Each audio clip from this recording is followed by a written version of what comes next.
Hello everyone, welcome to साक्षीज Vidya साधना। इस video lecture में हम पढ़ेंगे class 6 geography chapter 3 motions of the अर्थ और ये चैप्टर 3 का पार्ट 2 है। अब तक हमने मोशंस देखे, अर्थ किस प्रकार से मोशंस करता है, रोटेशन एंड रिवॉल्यूशन। रोटेशन हम पढ़ चुके हैं, डे एंड नाइट कैसे होता है ये भी समझ चुके हैं। अब हमें रिवॉल्यूशन पढ़ना है, तो इस वीडियो को स्टार्ट करते हैं यहीं से। What would happen if the earth did not rotate? इससे पहले पार्ट 1 में मैंने आपको रोटेशन के बारे में बताया था। अब आप मुझे भी ये बताइए कमेंट सेक्शन में कि अगर अर्थ रोटेट नहीं होगा तो क्या होगा। बताइए। चलिए, जब तक आप टाइप कर रहे हैं मैं बताती हूँ। The portion of the earth facing the sun would always experience day, thus bringing continuous warmth to the region. The other half would remain in darkness and be freezing cold all the time. Life would not have been possible in such extreme conditions. देखिए, अगर earth rotate नहीं करेगा तो जो हिस्सा सन के सामने है उस हिस्से में हमेशा क्या रहेगा, दिन रहेगा। क्यों? क्योंकि अर्थ तो अब रोटेट हो ही नहीं रहा है, तो जो सामने हिस्सा रहेगा वहाँ पूरे टाइम क्या रहेगा, दिन रहेगा। तो जहाँ ये येलो कलर है उस एरिया में हमेशा क्या देखने मिलेगा, दिन। और जब पूरे टाइम इसे दिन ही दिन रहेगा तो वहाँ का वेदर कैसा रहेगा, वहाँ एक्सट्रीम हॉटनेस होगी, बहुत ज़्यादा गर्मी रहेगी, ठीक है, हर चीज़ जलने लगेगी, टेम्परेचर वहाँ का बढ़ जाएगा। और जहाँ सन नहीं है वहाँ क्या होगा, वहाँ डार्कनेस रहेगी, अंधेरा रहेगा और सूरज की रोशनी ना पहुँचने के कारण मौसम ठंडा रहेगा, इतना ठंडा जितना फ्रिज में रहता है, फ्रीजिंग रहेगा, ठीक है। अब ना तो आप ज़्यादा गर्मी में रह सकते हैं और ना ही ऐसी जगह पर रह सकते हैं जहां आप ही बर्फ़ की तरह जम जाएं। तो ऐसी कंडीशन में क्या होगा, क्या लाइफ रहेगी वहाँ? तो नहीं, लाइफ बिल्कुल भी नहीं रहेगी, ठीक है। हम इंसान ऐसी जगह पे, ऐसी एक्सट्रीम कोल्ड जगह पे नहीं रह सकते, इसलिए life would not have been possible, life possible नहीं है। डू यू नो में देखते हैं क्या बोला जा रहा है। The ancient Indian astronomer Aryabhatta had stated that the earth is round and rotates on its own axis. तो ये जो कौन थे, आर्यभट्ट, ये एक एस्ट्रोलॉजर थे। एस्ट्रोलॉजर वो होते हैं, मैंने पार्ट 1 में आपको बताया है चैप्टर 1 के, जो लोग सेलेस्टियल बॉडीज की स्टडी करते हैं। इन्होंने बताया कि अर्थ कैसा है, राउंड है और ये अपने एक फिक्स्ड एक्सिस पे घूमता है। जैसे ग्लोब घूम रहा था वैसे ही अर्थ भी अपनी खुद की एक्सिस पे घूमता है और इसी को हम रोटेशन भी कहते हैं। The second motion of the earth around the sun in its orbit is called revolution और हम इस revolution के बारे में ही अब इस वीडियो में मेनली पढ़ने वाले हैं। पहला मोशन था रोटेशन, जिसे हम पढ़ चुके हैं। It takes 365 and 1/4 days, ठीक है, यानी लगभग 1 साल टू रिवॉल्व अराउंड द सन, मतलब सन का एक चक्कर पूरा करने में। ये सन है, अब आप ये मत सोचना कि यहाँ 4 अर्थ बनी है, 1 2 3 4, ये 4 अर्थ नहीं है, ये एक ही अर्थ है। बताया जा रहा है कि पहले अर्थ थी, यहाँ थी फर्स्ट पोजीशन पे, फिर ऐसे ऐसे घूम के दोबारा अर्थ यहीं आ गई। तो ऐसे पूरा चक्कर लगाने में अर्थ को कितना टाइम लग रहा है, 365 एंड 1/4 डेज अर्थ को लगता है सन के पूरे चक्कर लगाने में, ठीक है। We consider a year as consisting of 365 days only. हम क्या करते हैं, हम ये 1/4 जो लिखा है इसको हटा देते हैं और ये मानते हैं कि जो एक साल होता है वो 365 डेज का ही होता है। और हम जो ये 6 आवर्स हैं इसको इग्नोर कर देते हैं, ठीक है, ताकि कैलकुलेशन इजी हो जाए। ये जो 1/4 है ना, ये इज इक्वल टू 6 आवर्स, ठीक है, इज इक्वल टू कितना है 6 आवर्स। इसको हम क्यों नेगलेक्ट कर देते हैं, ताकि आप कैलकुलेशन इजीली कर सकें। अब आगे देखेंगे। अब आप देखिए इस फिगर को ध्यान से, इसमें आपको क्या दिखाई दे रहा है, तो बीच में आपको दिखाई दे रहा है सन, ठीक है, इन द सेंटर सन है, और इसके इर्द गिर्द यहाँ ये क्या है, अर्थ है। अब ये मत सोचना कि 4 अर्थ आ गई, अर्थ एक ही है, बस दिखाया जा रहा है कि अर्थ की पोजीशन अगर यहाँ होगी तो क्या हो जाएगा, इक्विनॉक्स। ये होता है 23 सितंबर में, और जब 21 मार्च आ जाएगी, जो कि अभी कुछ टाइम पहले आई थी, तो भी इक्विनॉक्स होगा, ठीक है। अभी इक्विनॉक्स क्या होता है ये मैं आपको अभी बताऊंगी, टेंशन मत लीजिए, अभी डायग्राम पे आप ध्यान दीजिए। फिर देखिए हम कहाँ रहते हैं, हम नॉर्दर्न हेमिस्फीयर में रहते हैं। मतलब जैसे अगर ये हमारा अर्थ है और वो भी नॉर्थ ईस्ट में, तो ऊपर में नॉर्थ है, तो हम कहाँ रहते हैं, हम इस साइड में रहते हैं, ठीक है, इस टाइप में, नॉर्थ ईस्ट जो कहते हैं इस साइड, तो ये नॉर्थ ही तो हो गया। अब देखिए विंटर इन दी कौन से हेमिस्फीयर में, यहाँ विंटर है नदर्न हेमिस्फीयर में, और हम भी कहाँ रहते हैं, नदर्न में। यानी ये वाला एरिया जो काला काला है, जहाँ पर सन की रेज नहीं पहुँच रही, ये कौन सा एरिया है, ये नदर्न हेमिस्फीयर है, जहाँ पर इंडिया है, यानी हम रहते हैं। यानी विंटर सोलिस्टिस 22 दिसंबर, अच्छी खासी ठंड होती है ना, क्योंकि नदर्न हेमिस्फीयर में इस समय ठंड होती है। लेकिन जो ऑपोजिट साइड है अर्थ की, उस टाइम 22 दिसंबर के टाइम पे समर होता है। अब उसका उल्टा देखते हैं, जब होता है हमारे यहाँ गर्मी, हमारे यहाँ गर्मी कब रहती है, मई जून में रहती है। तो देखिए इसलिए हमारे यहाँ समर पड़ता है नदर्न हेमिस्फीयर में, और इसको हम समर सॉलिस्टिस कहते हैं, जो कि 21 जून को होता है, ठीक है। अभी आने वाला है जून, हम नदर्न हेमिस्फीयर में रहते हैं, अच्छा खासा समर रहता है, और 21 जून को होता है समर सॉलिस्टिस। और वहीं बात की जाए सदर्न हेमिस्फीयर की, तो जब हमारे यहाँ गर्मी है तो उनके ठंड होगी। तो यहाँ पर जो ये शेडेड रीजन है ना, ये नॉर्थ है यहाँ पर, और ये डार्क रीजन कौन सा है, सदर्न हेमिस्फीयर का है। और इसी की वजह से जो सीजन में चेंज देखने को मिलता है, समर, विंटर, ऑटम आ रहा है, स्प्रिंग आ रहा है, ये सब होता है अर्थ के रेवोल्यूशन, जो अर्थ ये घूमता है ना सन के चारों तरफ, इसकी वजह से होता है। 6 hours saved every year are added to make one day 24 hours over a span of 4 years. This surplus day is added to the month of February.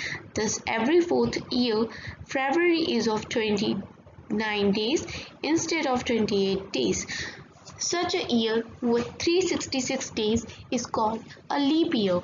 तो यहाँ मैं आपको बताने वाली हूँ लीप ईयर के बारे में। सुना तो आपने होगा ही कि लीप ईयर में एक दिन एक्स्ट्रा होता है, फरवरी में 28 की जगह 29 डेज होते हैं, ठीक है। कितने दिन होते हैं, एक दिन बढ़ जाता है, 29 हो जाते हैं, और नॉर्मली में फरवरी में 28 डेज होते हैं। तो ये जो पूरा एक दिन है, ये एक दिन कहाँ से आता है, तो थोड़ी देर पहले जब हमने पढ़ा था तो हमने ये देखा था कि कितना टाइम लगाती है अर्थ रिवॉल्व करने में। 365 के साथ 1/4 भी लिखा था, ठीक है। हम मोटे मोटे तौर पे मानते हैं कि एक साल में 365 डेज होते हैं, लेकिन ये 1/4 है, इसको तो आप नेगलेक्ट कर देते हो, लेकिन ये कहाँ जाएगा, ये 1/4 किसका होता है, एक पूरे दिन में 24 घंटे होते हैं। तो अगर आप 24 का 1/4 करोगे तो कितना हो जाएगा, 4 1 जा और 6 जा, कितना आ जाएगा, 6 घंटे। मतलब 6 घंटे एक्स्ट्रा हो जाते हैं एक साल में। 365 डेज के अलावा 6 घंटे एक्स्ट्रा होते हैं, ठीक है।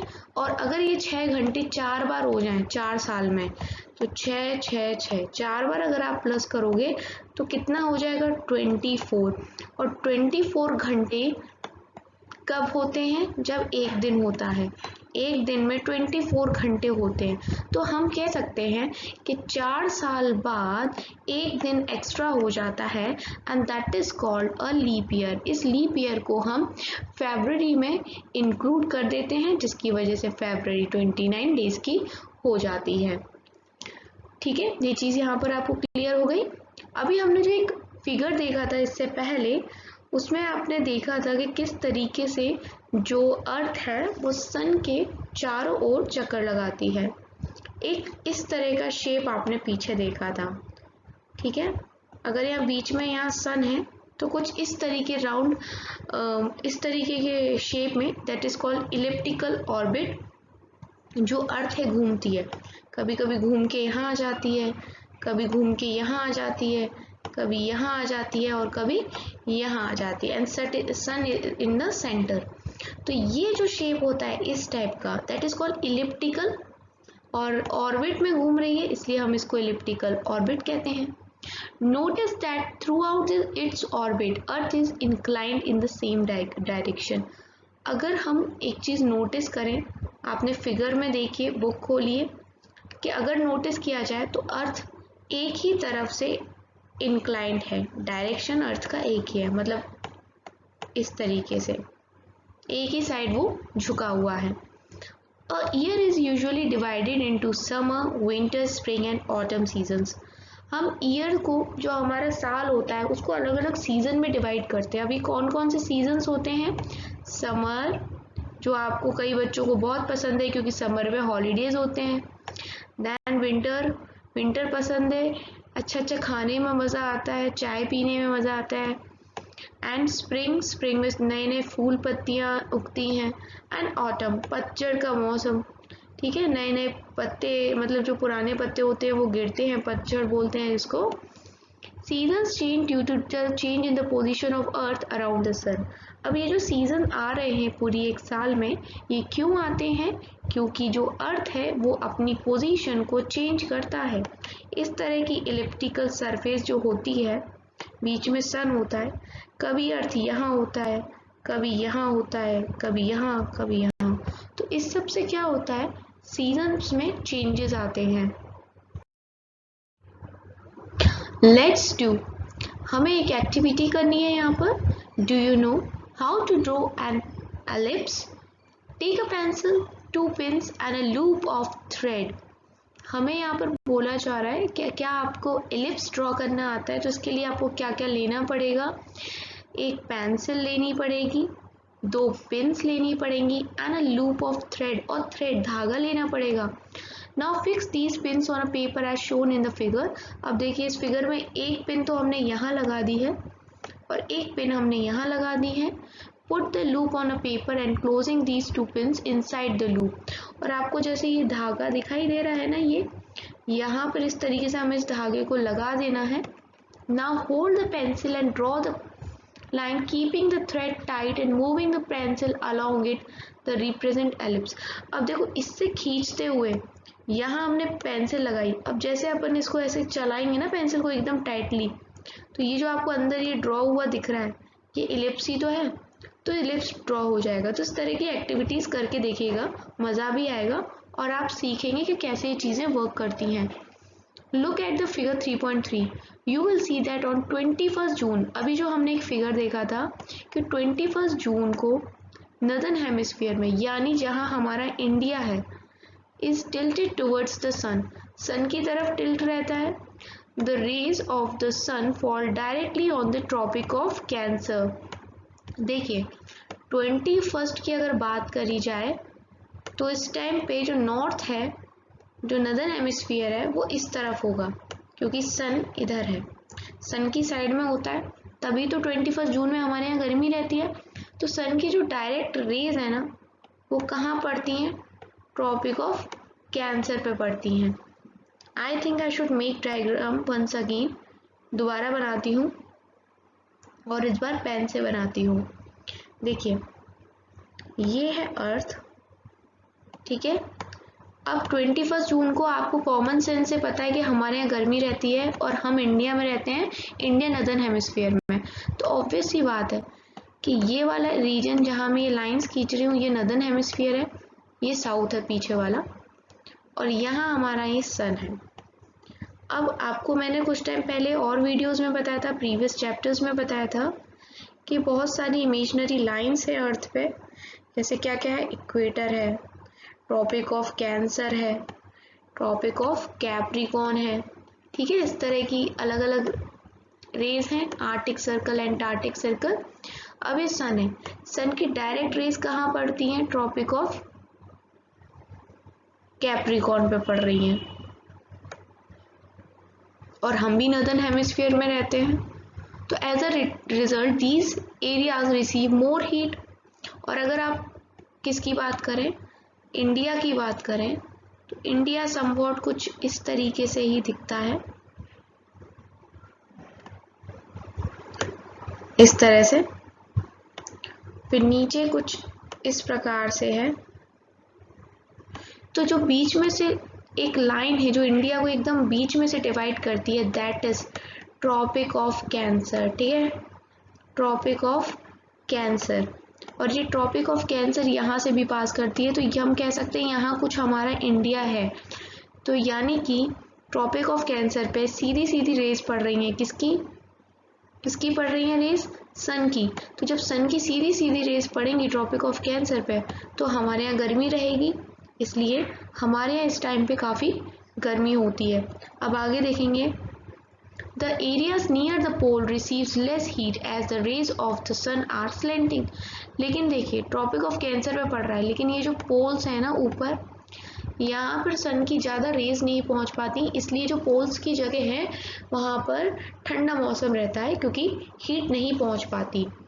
North pole is inclined towards the sun and the places beyond the Arctic Circle experience continuous daylight for about 6 months। अब देखिए इस वाले केस में क्या हो रहा है, 21 जून वाले में कि क्या होता है, नदर्न हेमिस्फीयर में गर्मी रह रही है जहाँ हम रहते हैं। तो ये जो नदर्न हेमिस्फीयर है थोड़ा टिल्टेड है, ये आ गया है ना, ये नॉर्थ पोल। तो अब सन की जो रेज है यहाँ से पास पड़ती हैं, ये इलाका थोड़ा दूर पड़ जाता है। तो जो नदर्न हेमिस्फीयर है वहाँ पर कुछ जगह ऐसी हैं जहाँ पर लगातार 6 मंथ के लिए सन की रेज देखने को मिलती है। कैन यू इमेजिन, लगातार 6 महीने तक वहाँ पर सन देखने को मिलता है। Such a large portion of northern hemisphere is getting light from the sun. It is summer in the region north of the equator. The longest day and the shortest night at these places occur on 21st June. 21st June longest day होता है, आप इसको रटे नहीं, ऐसे ही ध्यान दीजिए। 21 जून के टाइम हमारे यहाँ गर्मी रहती है, और गर्मी तभी होगी जब सन की किरणें हमें ज़्यादा मिलेंगी, सनलाइट हमें ज़्यादा मिलेगी। और सनलाइट हमें कब मिलती है, डे में। तो जितना लंबा दिन होगा उतनी ही ज़्यादा सनलाइट हमें मिल पाएगी, और उतना ही बड़ा दिन होगा जितना बड़ा जितनी ज़्यादा हमें सनलाइट मिलेगी। तो इससे हम बोल सकते हैं कि 21 जून को क्या होता होगा, लॉन्गेस्ट डे होते होंगे, दिन बड़े होते होंगे और रातें छोटी होंगी at this time in the southern hemisphere. लेकिन ये 21 जून को दिन कहाँ बड़े होंगे, जहाँ गर्मी पड़ रही हो, यानी नदर्न हेमिस्फीयर में जहाँ इंडिया सिचुएटेड है। लेकिन अगर सदर्न हेमिस्फीयर उल्टा बात करी जाए, जहाँ हम नहीं रहते, वहाँ रिवर्स हो जाएगा, वहाँ दिन छोटे होंगे और रातें लंबी होंगी। तो आप किसी एक हेमिस्फीयर की कहानी को याद करिए, और मैं कहूँगी कि इंडिया नदर्न हेमिस्फीयर में है, तो नदर्न हेमिस्फीयर की बात को याद रखो, और जब आपसे कोई पूछे साउथ की तो जस्ट ऑपोजिट कर दो। Nights are longer than the days, this position of the earth is called summer solstice, और इसको हम समर सॉलिस्टिस कहते हैं 21 जून, जिस टाइम हमारे नदर्न हेमिस्फीयर में गर्मी होती है। तो अभी हमने देखा था समर सॉलिस्टिस, अब हम देखेंगे विंटर सॉलिस्टिस। और अगर आपको इनमें से कोई एक समझ में आ जाए तो दूसरा आप कुछ ही चीज़ों को चेंज करके कर सकते हैं, बस ऑपोजिट है।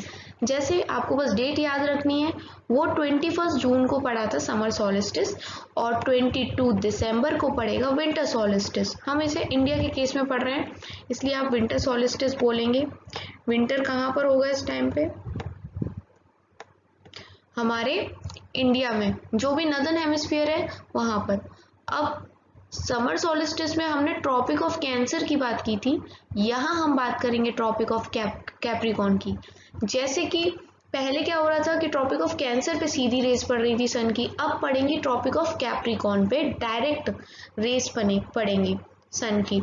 और जो साउथ पोल की टिल्टेड जगह है वहाँ पर भी ज़्यादा से ज़्यादा क्या होगा, जैसे वहाँ पर नॉर्थ पोल पे मिल रहा था, यहाँ पर ज़्यादा से ज़्यादा हीट मिलेगी अब साउथ पोल पे। और इसीलिए सदर्न हेमिस्फीयर में दिन कैसे हो जाएंगे? बड़े, रातें छोटी हो जाएंगी। जब सदर्न हेमिस्फीयर में दिन बड़े होंगे और रातें छोटी, तो वही नदर्न हेमिस्फीयर में क्या हो जाएगा? दिन छोटे हो जाएंगे और रातें बड़ी हो जाएंगी। इसीलिए हमारे यहाँ विंटर्स में दिन छोटे होते हैं। मम्मी से सुना होगा आपने बोलते हुए कि अब दिन छोटे होने लगे हैं, यानी दिन छोटे हो जाते हैं और रातें लंबी हो जाती हैं विंटर्स में। और 22 दिसंबर के टाइम विंटर्स कहाँ रहता है? तो वो इंडिया में रहता है। इंडिया कहाँ है? नदर्न हेमिस्फीयर में रहा। ऐसे आप समझ सकते हैं। Do you know that Christmas celebrated in Australia in the summer season?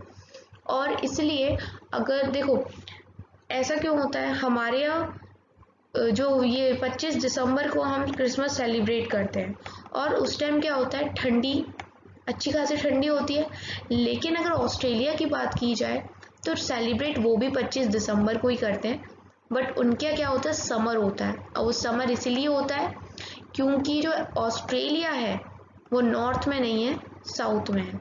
हम यहाँ पर हैं इंडिया और ऑस्ट्रेलिया यहाँ है साउथ में, इसलिए वहाँ उल्टा है। हमारे यहाँ विंटर है तो उनके यहाँ समर है।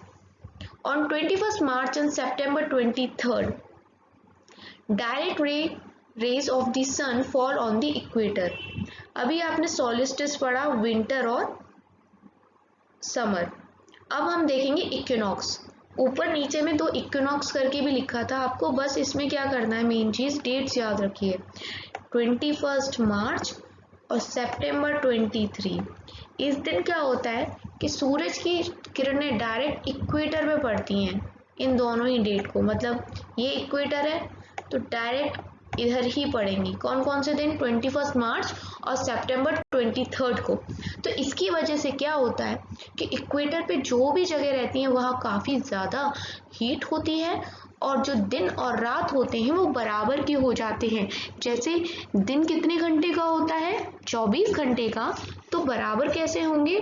12 घंटे का दिन और 12 घंटे की रात। इस तरीके से हो जाता है इक्विनॉक्स। और ये कब कब होता है? 21 मार्च एंड सितंबर 23 को। On 23 September it is autumn season in northern hemisphere.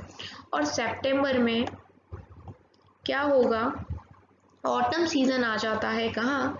Northern hemisphere. और स्प्रिंग चलती है जस्ट उसका उल्टा सदर्न हेमिस्फीयर में। उसी प्रकार ऑपोजिट होता है कि 21 मार्च में जब स्प्रिंग होती है हमारे यहाँ नदर्न हेमिस्फीयर में, तब ऑटम होता है सदर्न हेमिस्फीयर में। अब आप कंफ्यूज तब नहीं होंगे जब आप किसी एक का याद रखेंगे। आप हर चीज़ को नदर्न हेमिस्फीयर के रिस्पेक्ट में याद कीजिए और जब आपसे कोई सदर्न का पूछे तो जस्ट उसका उल्टा कर दीजिए। Thus you find that there are days and night and changes in the season because of rotation and revolution of the earth respectively।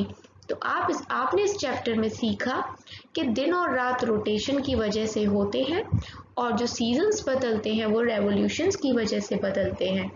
तो ये सब चीज़ें आई होप आपको अब क्लियर हुई होंगी। कोई भी डाउट हो तो कमेंट सेक्शन में बताएं। नेक्स्ट वीडियो किस सब्जेक्ट की चाहते हैं वो भी बता सकते हैं। अगर आप चाहते हैं कि मैं जीके की वीडियोस बनाऊं या वोकेबलरी इम्प्रूव करने के लिए वीडियोस बनाऊं तो वो भी आप मुझे कमेंट सेक्शन में बता सकते हैं, मैं बिल्कुल बनाऊंगी। अब नेक्स्ट वीडियो का वेट करें और तब तक के लिए bye bye. Thanks for watching Sakshi's Vidya Sadhana.